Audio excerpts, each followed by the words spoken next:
Debate में आपका स्वागत है। आज हम 23 अक्टूबर 2025 की एक रिपोर्ट के आधार पर बिटकॉइन, इथीरियम और गोल्ड के बाजार का विश्लेषण कर रहे हैं। हाँ, और हमारे बीच चर्चा का मुख्य बिंदु यह है कि क्या क्रिप्टो बाजार, खास करके बिटकॉइन और इथीरियम में जो ये गिरावट और नेगेटिव टेक्निकल संकेत दिख रहे हैं, वो बस एक शॉर्ट टर्म चीज़ है, या फिर ये आने वाले समय में और बड़ी गिरावट का इशारा है, खासकर तब जब गोल्ड हाल में थोड़ा ज्यादा स्थिर नजर आ रहा है। तो मेरा मानना है कि क्रिप्टो की बुनियाद मजबूत है और ये गिरावट बस अस्थायी है।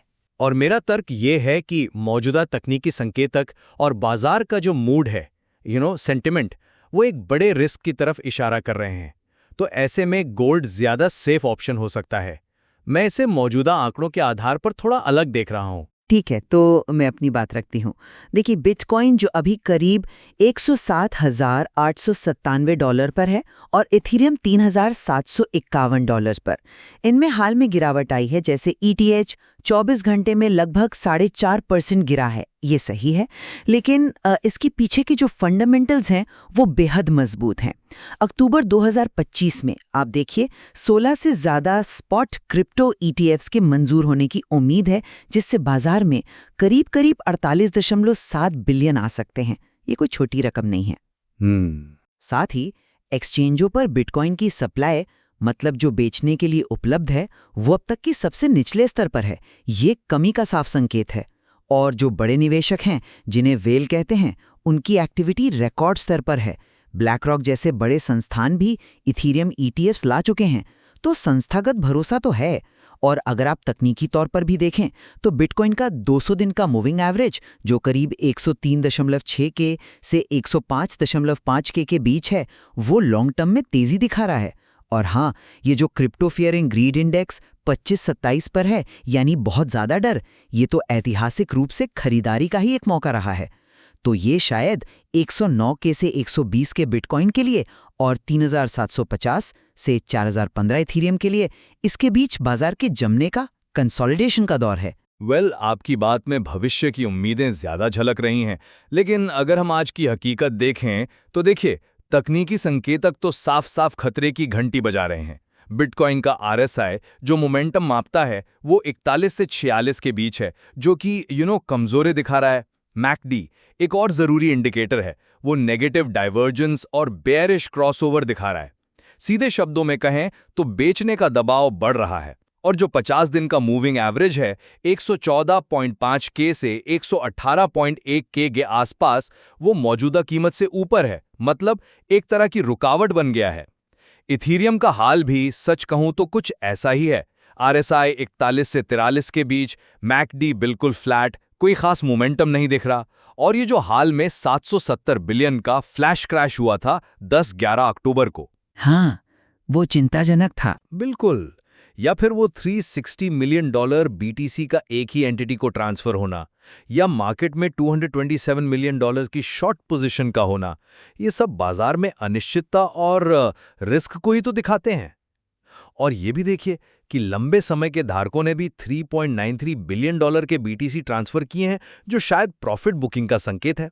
अब इसकी तुलना में आप गोल्ड को देखें, $4,081, हाँ 8% गिरा है, लेकिन $4,000 के एक महत्वपूर्ण लेवल पर टिका हुआ है। और घंटे वाले चार्ट पर एक बुलिश हैमर जैसा पैटर्न बना रहा है, जो कि वापसी का संकेत हो सकता है। आप तकनीकी संकेतों पर बहुत जोर दे रही हैं, लेकिन ये अक्सर थोड़े समय के उतार चढ़ाव ही दिखाते हैं। मेरा मानना है कि बाजार की असली दिशा तो फंडामेंटल्स तय करते हैं, जैसे वो ETF से आने वाला पैसा, सप्लाई का घटना और ब्लैक रॉक जैसे संस्थानों का भरोसा। ये कारक मेरे हिसाब से सादा वजन रखते हैं। क्या ये बड़े बदलाव के संकेत नहीं लगते आपको? भविष्य की उम्मीदें जरूर हैं, मैं मानता हूं, पर क्या हम मौजूदा जोखिम को पूरी तरह नजरअंदाज कर सकते हैं? वो 370 बिलियन का क्रैश और जो हालिया लिक्विडेशन हुए हैं, $370 मिलियन लॉन्ग पोजीशंस और $330 मिलियन शॉर्ट पोजीशंस, ये तो असली नुकसान दिखा रहे हैं ना। ये सिर्फ चार्ट पर लाइनें तो नहीं है, ये बाजार का वास्तविक दबाव है। तो क्या सिर्फ भविष्य के भरोसे बैठना सही रणनीति है, जब वर्तमान इतना अनिश्चित दिख रहा हो? लेकिन वेल गतिविधि को आप कैसे देखते हैं? मेरा मतलब है बड़े निवेशकों की जो मूवमेंट है।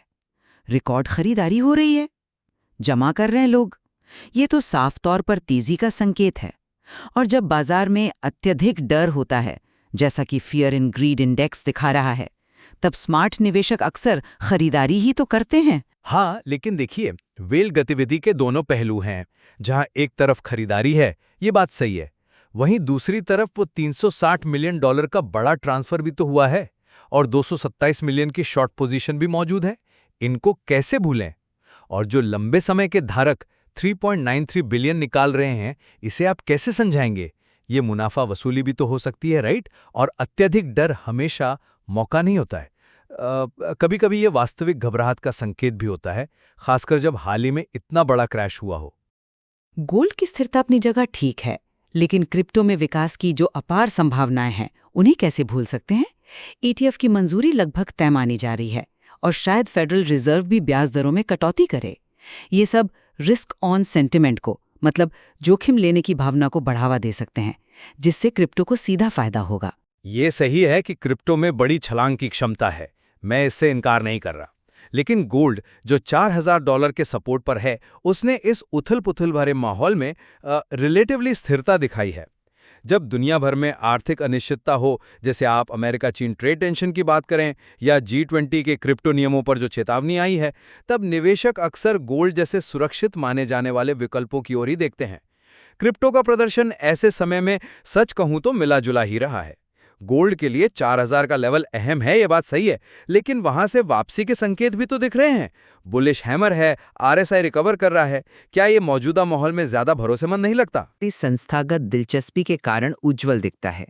ये जो हालिया गिरावट है, ये एक अस्थायी ठहराव हो सकती है, जो ETF और FOMC मीटिंग जैसे आने वाले इवेंट से पहले एक मौका दे रही है। 120 के बिटकॉइन के लिए और 4015 रुपीस इथीरियम के लिए इन स्तरों को पार करना अहम होगा। और मेरा निष्कर्ष ये है कि मौजूदा तकनीकी संकेत और बाजार की जो वोलेटिलिटी है, उसको देखते हुए सावधानी बरतना बहुत ज़रूरी है। वेल गतिविधि और प्रॉफिट बुकिंग के जो संकेत हैं, वो मिले-जुले हैं, मतलब क्लियर नहीं है। गोल्ड, हाँ, $4000 के एक अहम लेवल के पास ज़रूर है, लेकिन तुलनात्मक रूप से स्थिर है। तो महत्वपूर्ण सपोर्ट लेवल्स 109 के बिटकॉइन के लिए, 3750 रुपीस इथीरियम के लिए और $4000 गोल्ड के लिए इन पर नजर रखना बेहद जरूरी है, क्योंकि अगर ये टूटते हैं तो और गिरावट आ सकती है। हाँ, निश्चित रूप से बाजार एक बहुत ही अहम मोड़ पर खड़ा है। आने वाली FOMC मीटिंग और ETF के फैसले ये अल्पावधि में दिशा तय करने में काफी महत्वपूर्ण होंगे। इन अलग-अलग दृष्टिकोणों पर विचार करना हमेशा फायदेमंद होता है। सहमत हूं। और जो स्रोत सामग्री है, उसमें निश्चित रूप से और भी बहुत कुछ है जिस पर गहराई से सोचा जा सकता है।